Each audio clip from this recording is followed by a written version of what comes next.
Thank you. My name is Terri McMaster. I'm a diaconal minister serving the Rocky Mountain Synod of the Evangelical Lutheran Church in America, and I'm the director of our state public policy office, Lutheran Advocacy Ministry.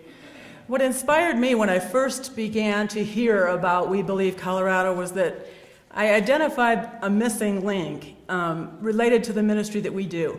Lutheran Advocacy Ministry works on behalf of people living in poverty and speaks with them and on their behalf at the Capitol on issues of poverty, access to health care, access to mental health care, access to housing, access to nutritious food. Those are the bills we work on day in and day out. And yet I think if you had read the newspapers in Colorado this year, you would think the most important bill at the state legislature was either whether we would have a tollway for skiers on I-70 on weekends, whether we would open our liquor stores on Sundays. But did you see the bills that we were working on? That we would have an earned income tax credit for our lowest income Coloradans, that we would stop payday lending abuses that charge exorbitant fees.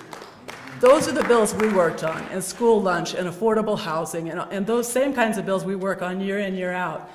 And so what I saw was a way to take what we do in our congregations and try to move it out into our communities. In congregations, we always talk about our values. Why is it that we support this bill or we don't support that bill? It's because of the values that we've nurtured in our faith. That's how we came to those values. That's right. But they're not ours alone. That's right. And as was said, many people of many faiths, of no faith, share these values, but rarely are the issues that we're talking about in the public discourse. So what I saw here was a way to take back that values debate that we talked about and to broaden it, so that when the media is at the Capitol, they don't look to people of faith only if the issue is, where will we post the 10 Commandments? But they will look to us on fiscal policy. What about Tabor? What about economic life in Colorado?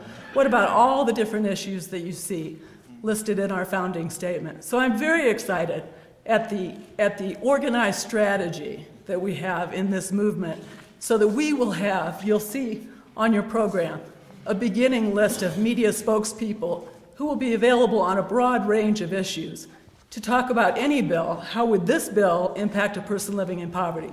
How would this bill impact the environment? So that's what I'm most excited about, is the ability to have our voices heard and to have a seat at all the tables on all the issues that come before our policymakers. Thank you.